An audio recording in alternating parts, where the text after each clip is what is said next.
What's up? Welcome to the Being Beautifully Honest podcast and channel. Thanks for being here and being subbed. If you're not, hit the button, and if you're listening on YouTube, hit the like. It's like walking in the room and hitting that light switch. Let's brighten up the place and get into this holy mess. All right, guys. So this was shared to me, and it's been a little minute, but I wasn't avoiding it. I just had so much going on, and anything involving Larry Reid honestly just makes me feel filthy. The man, in my personal opinion, is just disgusting. I really believe that he is one of the most disgusting figures that I have ever learned about, that proclaims to be a pastor. I know there's a lot of them out there, and we've heard the news stories about some of those fools that proclaim the name of the Lord, and they're doing the work of the devil. But my personal opinion, and I'm basing my personal opinion off of how he presents himself, a lot of the things that he has said and done, in my belief.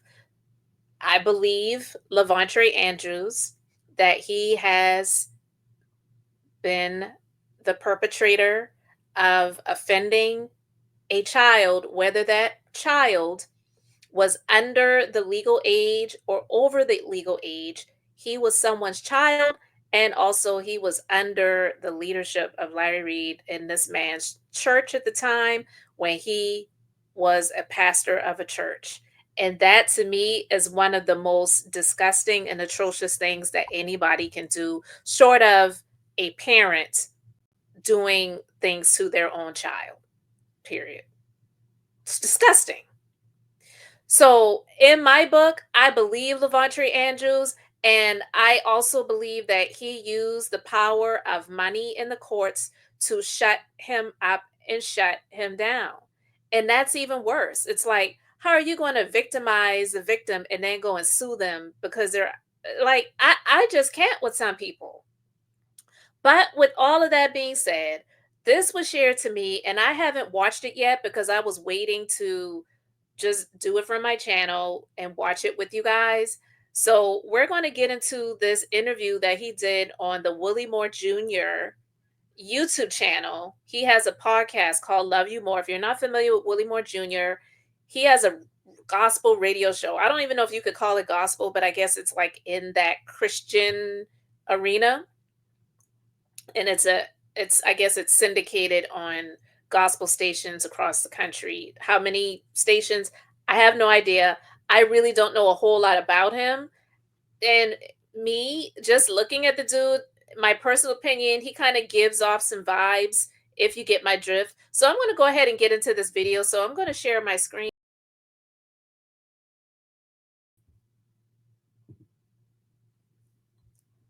All right. And we're going to see what Larry Reid Lies is talking about.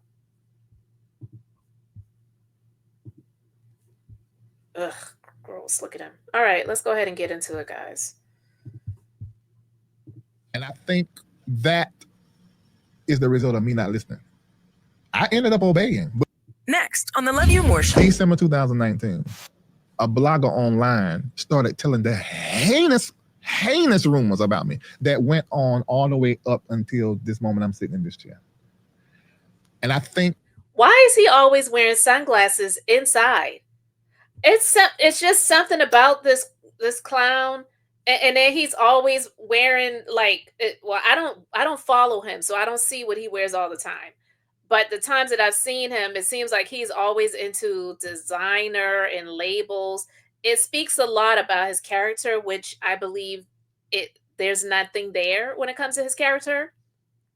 And if you remember the bishop who's now in prison for fraud, when that bishop got into a heated exchange with this clown on a live video, and I talked about that before too, he's talking about like luxury items and diamonds and all this kind of stuff like that. And anyway, let me go ahead and continue, guys, because I might not get through this. I don't know how far I'm going to get, but I'll put the full video link in the description if you want to check it out. That is the result of me not listening. I ended up obeying, but it was delayed. I obeyed December, but it was told me early in 2019. December 2019 is when I obeyed, and from that day to this one, I ain't been doing them, but getting better and better and better. And I know what you saw, but this is the reason why I said it. It's like people getting it now. They say, okay, because there's been some stuff that has happened on these internet streets. On these internet streets. You can't tell me this man is not gay. And I don't have a problem with gay people. I have a problem with liars, especially the ones that proclaim the name of the Lord. You are having people follow you. You claim to be a prophet. All of this. Look at this. People paying for prophecies, which honestly, that's their stupidity if they're doing that. But he claims he's not gay. But yet you're effing men and boys, allegedly. When I put my voice on it, they were like, "Oh, that makes a lot of sense." I text Jamal Harrison Bryan. I'm bringing his name up. Wow. I text him because I wanted him to understand. Same thing with Edu Smith. Those are some big stories I've done on my platform. I would have texted Dorinda Clark Cole back, but she blocked me. But yeah, I understand why. It was because of the Denise conversation. Hey, family, Willie Mo Jr. here, and welcome to the Love You More. See, look at him. Listen, guys, I'm saying I don't know this man. I don't know a whole lot about him. And I don't have an issue with a man being clean and dressing nice and all of that stuff and being into their looks. But I'm sorry. There's no way. Okay. I'm saying. Show. Now, listen, I have been doing this every single show because I believe gratitude gets you closer to the goals, dreams, and visions that you have for yourself. Okay, so, listen, I'm going to fast forward. It's hanging out with me today. What's going on, champ? That introduction was superb. Man, thank you. I'm learning how to do this stuff. Can I bring you on my show and you do it? Yeah. Okay, good. I would love to be on all them people's. We need to do it again. We did it one time. Yeah. We need to do it again. You know, I was so nervous when I don't think I was nervous. I just didn't know what to expect. Yeah, it looked like nervous. Yeah, like I was like, I don't really know what to expect. And then I asked you, I'm like, well, you tell me, a lot of people was calling you saying, don't go. Oh yeah, they was like, oh man, don't do that, man. You know, he's this and yeah, you should have listened to those people.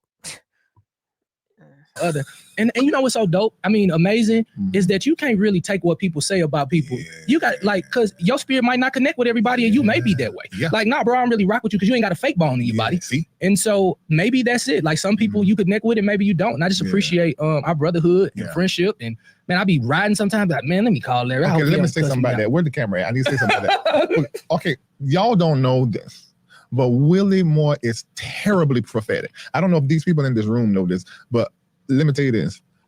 I know real prophets. I mean, nigga, please. You are a PROFITESS prophetess, girl. Like, I come from a line of prophets. This fool is he is gay. You are not a prophet. And all of this bullshit, and excuse my language, but I'm sorry, I'm just going to be as beautifully honest, even if you think the words are ugly. I have to be beautifully honest. This nigga ain't no damn prophet, okay? He is not. And then to say you come from a line of prophets, get the heck up out of here with that BS. I know prophets, real prophets. But out of all of them folk I know, if something is happening internally, just in my mind, a thought, it's like he'll pick it up. And that does not mean you're a prophet. I have a strong spirit of discernment. Like, I can discern spirits, which is one of the reasons why I can sit here and say my spirit is telling me that Larry Reid is a gay nigga. Okay? But that does not mean that God called you to be a prophet. That doesn't, get out of here. This has happened more than like at least 5 times. I mean, 1 or 2 times, you're like, okay, he just got it at the right time. But no. Another time, he'll be like, you need to take time to yourself. And I'm just having a conversation to take time for myself. I'm like, man, I said, you done did it again. So Willie Moore Jr., although he's on entertainment and everything, but he has a prophetic gift that is crazy. Man, I really do. Man, you don't like when I say this, but glory to God. You finna fall out. I mean, look at how he look at the shorts he got on. Look at how he's sitting. I'm just saying, guys. He may not be gay. He may not even be bisexual. He may just be on his femininity, moment in time. I don't know. I don't know anything about him, so I'm not saying that he is, but I'm also not saying that he isn't. But I definitely am saying that the men that I know that are like 100% straight, and I'm not saying that if you're a straight man, you have to be a hardcore thug. That's not what I'm saying, but there really is an air about you that you give off, and there are just some things that you're just not going to do or wear. Just being honest. You doing Can the you say work. thank you? Thank you. Thank you, brother. Yeah, yeah. So I want that gives glory to God. God is in us. We expect a God captured in the flesh. Yeah. So when you say thank you, somebody give a compliment, they actually compliment the God in you. It's the God in me. It's true. Okay. You have some stuff in you, or maybe you had some stuff in other people, but ain't no God in you. I got it. I've been programmed when I came into Christianity. It's that church to go. What can I say here? What can I not say? No, so listen, I didn't know YouTube don't let you monetize when you cussing when we first started. Oh, you can't cuss. That's not right. That's not right. I cuss on my platform. And they still give you a check? Just so you can't say stuff like there's certain, I can tell you offline, I don't want to say it, that you can't say, but you can say cuss words. But I say it like this: what they programmed you with, what they program you with. Yeah. Church chat. Yeah. Chat. S-H-A. Yeah. Not S-H-I. So, y'all can get away with that. Chat. Okay. Church chat. My mama be watching out. Boy, you was on there cussing like a sailor. My mama says the same thing. You was on there cussing like a sailor the other day. You know, my mom told me one time, she's like, I kind of liked it. You needed to say that. There's no other way to say that. My cousin and all of this stuff. Because a lot of times we spiritual bypass some of the real realities that are happening in the world. Mm-hmm. Like I literally, when the market like dang near crashed 2 weeks ago, I went back on Instagram. We were still singing and dancing and doing TikToks. Now knowing 9 months from now, this may be a totally different landscape for everybody financially. So as a person of influence who gets the opportunity to not only visit the world and see what's happening and then take it to your community and then kind of bring some attention to people. A lot of people think you just, oh, he's being messy. I'm like, no, he's bringing attention to something that you need to pay attention to, a strategy. Yeah. So what do you think the church needs to do in terms of like being aware of the climate that we're in? Well, the church is struggling within her own self. Mm-hmm. She's struggling to pivot and has been since 2020. From the leadership down to some of those in the pew. It's just difficult to do something new when it comes to the Black Christian church and the Christian community at large. Mm-hmm. Just change is difficult. I mean, we really need to look at change as opportunities of growth. Mm-hmm. And we didn't see the C word when it came in 2020 as an opportunity of growth. We saw it as the devil. Mm-hmm. We had a lot of leaders and pastors and prophets saying that it was demonic and they will be blown away in just a few months. And it's because it put us in a place and in a position where we had to do different. Mm-hmm. And we just didn't like it. My father, who's a pastor, said, I hate that online stuff, that digital stuff. He wanted to be in the pulpit. Mm-hmm. And most Black leaders, most Christian leaders that happen to be male, like coming to church, having people sit in the pew and they stand in that place with all of the attention on them and get your reaction. That's a lot of energy exchange. So I'm gonna pause it for a moment because, like I said, I don't follow this clown, but there is a such thing as, well, like they say, a broken clock is right at least twice a day, and there is a such thing as coincidence. He just happened to be an online messy blogger during the time the pandemic occurred, okay? He is a disgraced pastor.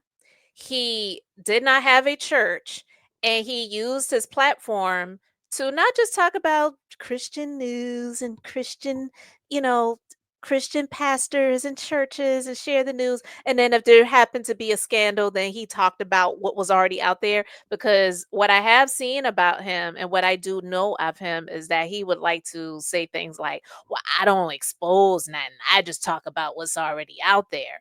But he is someone, and this is in light of the TD Jakes situation. I feel that he has a strong spirit of jealousy. He is jealous of actual pastors who have really been able to grow in their capacity, grow these big churches, and be successful and stay there, unlike him. And also, I feel that he is jealous of actual Christian gospel artists that have been able to be successful in their genre, even if they may have had a scandal here and there and it has not taken them out. So if he has the opportunity to expose something about these people, he loves the opportunity to do it. So what he did, and this is all my opinion, I believe what he did was he was making all of this content already online. And when the C word happened, when the pandemic happened, and churches had to close and shut down, what he did, coupled with his mentor, I don't know if he's still his mentor, but he was at the time, Bishop Bernard Jordan, was they would do these videos and say these things to people because we were going through something that most of us alive had never experienced before. So people were scared. People didn't know if the world was about to come to an end. People didn't know what was going to happen next, what tomorrow was going to bring. When it was like it went from a 2-week shutdown to months, and businesses pivoting, churches being shut down and closed, some of them never opening back up. So what he did with that mentor of his, where they would do these videos and they would, be spilling all of this crap and getting people who already had their guard down, who were already susceptible, who were already nervous and scared, to get them to jump on his bandwagon. So he started an online church. Okay. So this wasn't like he was already doing online church and then people had to pivot who had actual brick and mortar churches. And he's like, I was ahead of the times because I knew, nigga, knew. Ninja, you didn't know that. You just happen to already be an online messy blogger, and then you use that as an opportunity to profit. And by the way, from what I heard, he was linked up with a woman who claimed to have all this knowledge about investing and stocks and crypto and whatever. And he was doing things with this woman in his Patreon account. And then she got some federal charges. And now I believe if she's not already in prison because she was convicted and sentenced. I haven't heard anybody say that he's talked about that, but he was linked up with that woman. He was linked up with her, and I learned that from Tarsha Global's YouTube channel. All right.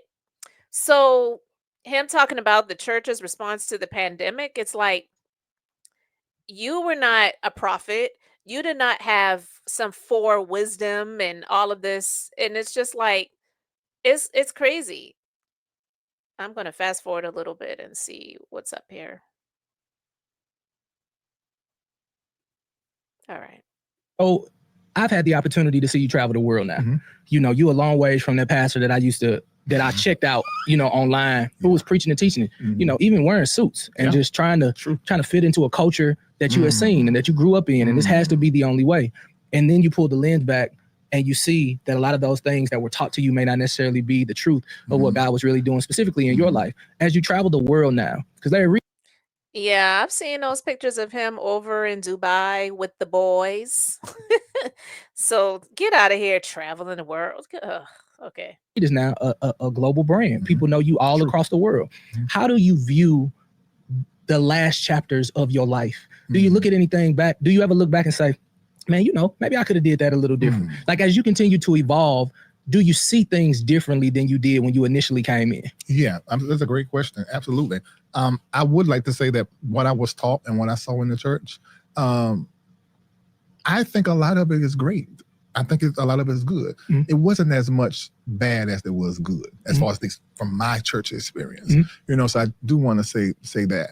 But there are some things that just was erroneous, wrong, not true, not even historically, scientifically, nothing, But I do not blame the church for that. I mean, it's just that she did not know. Because remember, the black church was started by white people. Go take a deeper dive. I would love to hear. The first black churches on plantations, made by master. Our first pastors were white. So I want to pause it for a moment. And while I do not label myself as a Christian, I do label myself as a believer. And I get where he's coming from when he says that, and I've heard other people say that too. But what I need some people to understand and know, because the Bible dates back, oh my God, I don't even know how many years, right? It was before all of this European stuff and European people and, slave masters and slaves and all of that stuff. I just believe they did use the Bible and manipulate and to control and do a lot of the things that they did, but they did not create Christianity, and as a matter of fact, actually, back in the days of Jesus's time, to be called a Christian was actually not a good thing. You weren't, I hate when I hear people like him say that because they say it in a way of manipulation or also to say, well, you know what? I don't subscribe to this because that was made up by a white man. That was made up by the slave masters. And while I do believe that there have been people that have used the Bible to manipulate, to control, I mean, we could say the same thing about him with a lot of the things that he has said and done too. So it's almost like the pot calling the kettle white. Not black, but white, because it's like you're doing it in your own way to manipulate all of the, in my opinion, women, silly women, the Bible calls them, and gay or bisexual men that follow you. Because I really truly do not believe that any real 100% heterosexual straight men follow him. I just do not. Is as a result of that, there's a programming that is in blackness, in black church, but in blackness too, but in black church that comes from white consciousness. And Christianity, our religion, began for the purpose of colonization. On this side, in Western civilization. No. Yeah. No.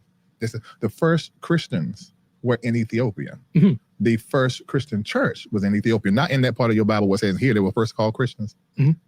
It was in Ethiopia, although they didn't use that term like that. Mhm. But the understanding the Son of God, S-U-N, our people, black people looked up and saw this thing that came up every few hours. I ain't listening to him trying to teach nothing because he's full of shit. Anyway, let me pass over that. Okay, let's see. How does Larry Reid's voice change in this climate where everything is muting the black voice? When I tell you, I'm letting this little light of mine, I'm letting my black light shine. Got it. Letting it shine. And part of the things that I'm doing in Africa is tied to that. We have what we call the Africa is Rising project. Africa is Rising. I've been saying it for like 6 years. Yeah. It was in me to say Africa's going to rise, y'all. The continent is going to come up. And now we see this happening in Burkina Faso with President Ibrahim Traore, to where he's the youngest leader ever in history. Child, he's going over to the continent of Africa. I don't know what country he's dealing with, but he's going over to infect the people over there with his so-called wisdom. Ugh. God help those people. President, 30-something years old, and he is kicking all of the nations out of Africa, beginning in Burkina Faso, which is where I'm from. Okay. Now, where's that at? Africa. So is it like it's right north of Ghana? Okay, yeah. So but the lines have been changed, but really North Ghana and Burkina Faso, same people. Yeah. Chiefs. Got it. Mm-hmm. Yeah. So you ain't no chief. Chief liar. traveled there. Yes, I'm a citizen.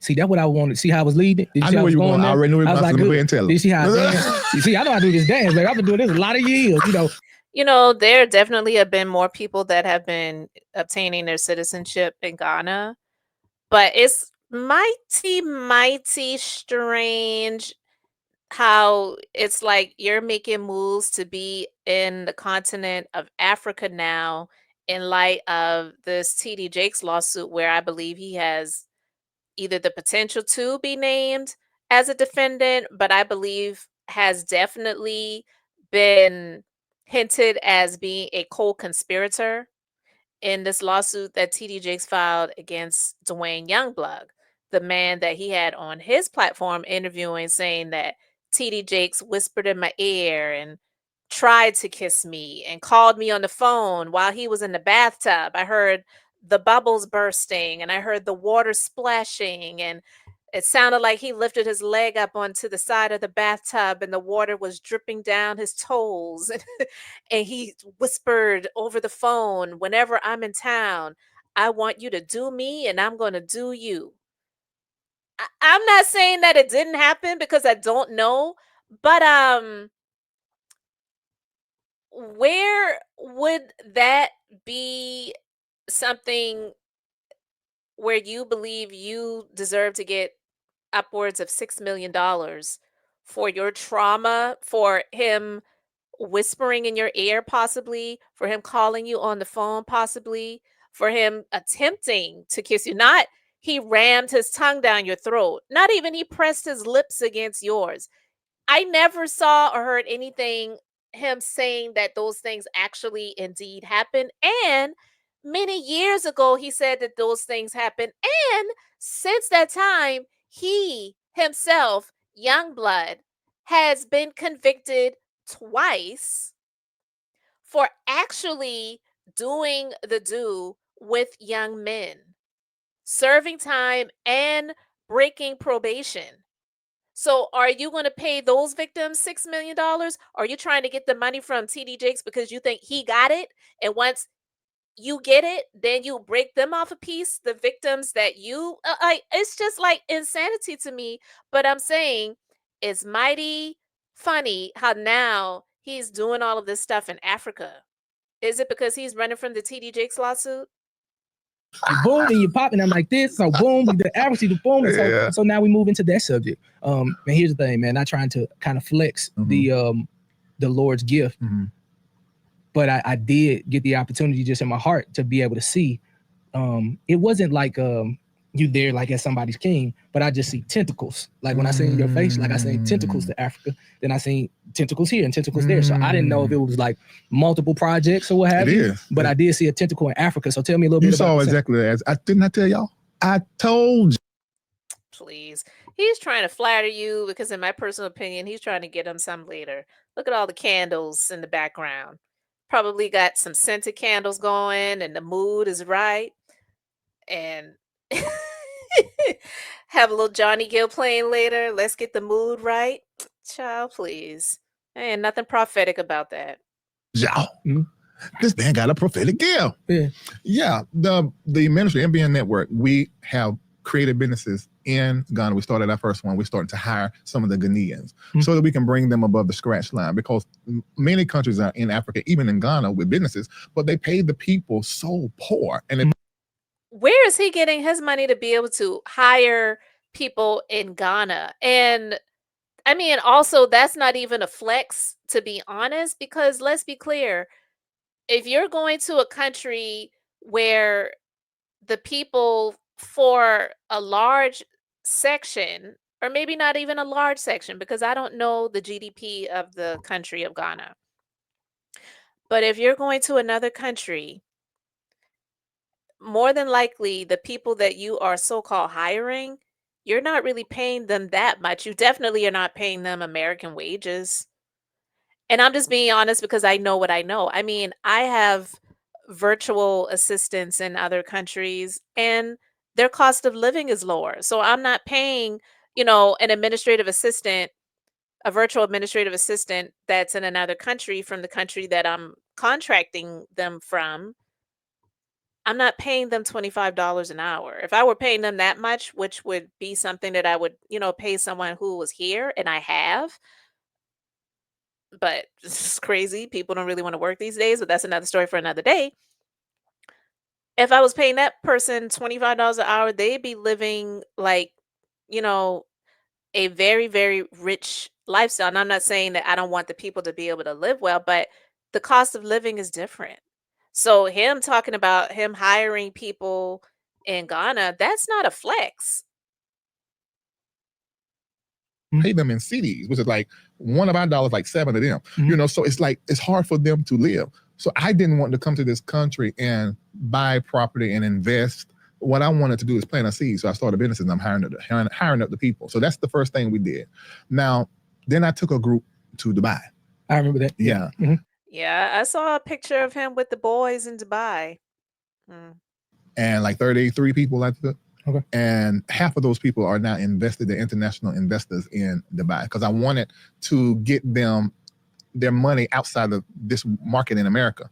Now, a lot of Christians do not know this, but you're supposed to have 8 streams of income. And you're supposed to make sure that all those 8 streams are not in one market. The scripture says it clearly in Ecclesiastes 11:1 and 2. I think it is. The first part says, ship your grain across the water. Because you don't know if something's going to come upon the land where you are and change everything. We see now the stock market falling. The dollar is declining. I've been teaching those I serve this for years. Yeah, and one of those people you was doing that with is about to serve some federal time. Please get out of here. So I took them to Dubai, and now we got some of everything. We're gonna open up a business in Dubai. We got people internationally invested to where if all of their property here tanks in a few months, they got property here that is appreciating because Dubai is in their boom, only 52 years old. I do not believe him. And here's why. I don't know a whole lot about international, living and international purchasing. I've been to Dubai before, but from what I have been told, in order to be able to purchase property in Dubai, like you can't just get a loan. It's not like in America where you go and apply for a loan and then no, you actually have to have the money. I don't believe him. I just don't. Somebody who allegedly has been paying upwards of $30,000 a month for rent, because I heard before how he was bragging about renting Cardi B's house. Like that's something to brag about. I'd much rather own my own place that I'm living in, even if it was just a 2-bedroom, 1-bathroom house. It's mine. Nobody can't kick me out. They can't decide, oh, you know what? I know the rent was $30,000, but now I'm going to raise it to $45,000. And I'm just saying, he's not that smart. He tries to speak a good game. And for those who are not really well learned, well educated, well read, somebody like him, he might get by and get over on you. But I don't believe him. You let me know what you think. So when you see when you see what's going on in America, look at all them thighs he's showing, and he keep. Erica, right? Like, of course. And so here's the thing, to my audience, I want to tell you, like, these are moments in the show where I know we come to entertain, but today is an edutainment, right? Like, it's almost like now you need to know what's actually going on, because we get so used to being entertained that we'll look up 9 months from now, and not that anything will be wrong, because I just declared, Psalms 91 over your life. But I'm just saying, like, maybe there's some opportunity that's hitting. Child, I'm not listening to this book crap about him. Let's see what he's talking about, investing in stocks during market crashes. I'm not even listening to him with that, because he is not a financial advisor. Yeah. Now he's talking about astrology. Child. Predictions. Let's see what he got to say. Is he going to predict that he will be named a defendant in TD Jake's lawsuit? Let's see. Now, what is coming? 2025 to 2030, and I prophesied this early 2024, that we were coming into a war. Now, in my mind, I'm gonna tell you the truth. I'm thinking guns. Mm-hmm. I'm thinking like swords. Pow. But we went right in. This is a tariff war. And we are, but see, that's how the spirit works. You can't always, when the spirit talk to you and tell you something, you just listen to what it said. I said war. But in my mind, I thought guns. And what if I said guns and tanks? And then that didn't happen when we came into the first of the year. But what I said was going to happen, I said in the first quarter, it's going to be nothing but war. All first quarter. People was talking about civil war. I said, I ain't said that. I said war. We had other prophets saying civil war. Hell, it might happen. But I ain't seen it. I didn't see it. Right. But this tariff war, all of us are experiencing. I think this is probably the first time in my life, I'm 47, where what a president does. You gotta be lying. I know he is not 47. 47? He looks like he is at least 57, if not older. 47, and some people may say, 47 ain't that young. I am 46. That nigga look like he could be my daddy. I'm sorry, 47? You lying. When he first get in office, affects my house. Usually it'd be my governor, my mayor. And I just said be my daddy. He looked like he could be my dad's age. That's what I meant to say. Ugh. But what's happening at the White House now is coming to our house. And I can feel it when I make orders, when I'm trying to ship a car. All of this, what? I gotta pay double? So this is the energy that we're going to be in, as well as Renaissance, for 5 years, from 2025 to 2030. But 2030, it's going to begin to see little glimmers of it in 2027. Okay. We're going to be so advanced. Probably like 4 years ago, I got pulled out of my body and dropped into 2030. And when I looked around, and I told my people, when I looked around, I didn't hardly see any gas cars. at all. So I told my people, I said, look for the stocks. They got everything to do with electrical cars, the batteries and things, and started putting your money over there. Because as we go along, we're going to be moving into that much quicker than what is expected. So when I see our president making these people mad that we get our oil from, that we get our gas from, I'm like, I said, yeah. And see, he came in saying, that he really at the beginning of his campaign, he didn't want nothing to do with electric cars. Then Musk came on and now he's a supporter of it. This is where we're going. China's already there. Dubai is already there. And America is going to have no choice but to do it because she's going to end up standing on her own. Wow. Here's my question, and I want you to ponder it and think about it. I've been blessed to know the wisdom that you have. Your community has been. Wow. So he really is a follower of Larry Reid lies. Yuck. Blessed to know the wisdom that you have. Do you feel the tug to represent Larry Reid differently so they can take this version as serious as they should? Yeah. Like, how does that work when God now he gives you all these people one way, and now he's challenging you like, I got some wisdom that I gave you years ago, and an approach I gave you years ago, and I need you to go now and do this, and this to lead the people that are called to you in this particular way? That's a great question. Only you could ask me that. Yeah. And I'm going to be 100% honest. I don't know why the hell the Lord do me like this. Because I don't. Yeah. It's almost, I hate to say it, but there have been times where I felt it's unfair. Because here I am, I'm a musician. Yes. A regular piano, organ, drum player, directing the choir as a teenager. I got saved when I was 15. And when I got saved, baptized in the Holy Ghost, speaking in tongues and prophesying. So I'm 15 years old, jumping up in church. The Lord told me, come on, what's high? The Lord told me, sister, that I'm gonna die. I see that just as I sit here, And they're like, what are you talking about, And then she died. So that's how my ministry started. Yeah. Always telling people something bad. Yeah. So when people see me now on Larry Live, like, how he does this is cakewalk. I mean, he looked like walking death, to be honest with you. That's my personal opinion. I'm going to fast forward through this because I don't... financial journey, rebranding. I think this next rebrand is just necessary for our people, man. And I've had the opportunity to see you not rebrand, but I've seen your heart change offline. And I think the first time that you came here, I was still injured. I was going through some things. And I didn't even go into the minutia of just how much you protected me. Oh, yeah. In the midst of all of the craziness that I was going through. And when I look back, I realized that your heart had, your heart shifting. And now, I don't know what God will do and how he will kind of rebrand backwards. But I'll just tell you what I see, and you might not like it. These suits look a little different. They tailored suits. Yeah. I mean, these suits are worn a whole lot. There are conference rooms with people who don't look like you that are literally going to be coached, not for money, but to be centered, to be able to make more money. God help us. So he's trying to say he's going to shift him into working with the others. Yeah, you go ahead and slide over that side if you want to and mess those people over. You think TD Jake's coming after you? Yeah, man. Yeah. Hey, bro, I'm just so thankful that I get an opportunity to be a part of your life. You're one of the few people that, I don't play by a lot of people, but I'm like, man, wait till you get to know them. Because I think it's important now that you put people in your circle who see you for where you're going. Yeah. Who don't remind you of what's being it seemed like, because what about this and what about this? No, it's just a new season.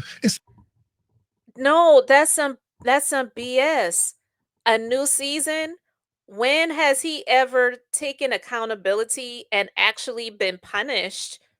Just because you so-called repent doesn't mean that you go without some form of correction or some form of a penalty. And hey, from what Lester Peltier said about him, allegedly he saw some pills that Larry was taking, so he might be going through some stuff right now because of stuff that he has done.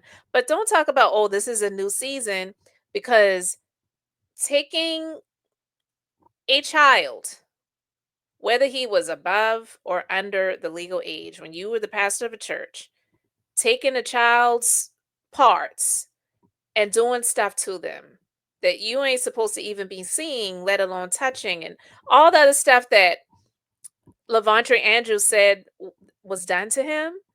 Don't come at us with, oh, this is a new season now. That's ridiculous. Seemed like, Willie, that that's changing a lot for me. I mean, Yeah. because a lot of people now they know. It's Yeah. like, I know what y'all think, but this is what it is. Yeah. And it's happening a lot. I don't even have to fight as hard to say, I know what you saw, but this is the reason why I said it. It's like people getting it now. They say, okay, because there's been some stuff that has happened on these internet streets. On these internet And streets. when I put my voice on it, they were like, oh, that makes a lot of sense. Yeah. Now, normally I would have done a lot of jokes on that particular pastor or artist or whatever, but I'm naturally funny. I don't have to lean into my funny, just be. Yeah. And just in the conversation, it'll come up. I think the comedy and the reads and the jokes, I let it read, overshadowed my intention and intelligence. Yeah, and that too. I text Jamal Harrison Bryan. I'm bringing his name up. Wow. I text him because I wanted him to understand. Same thing with E. Dewey Smith.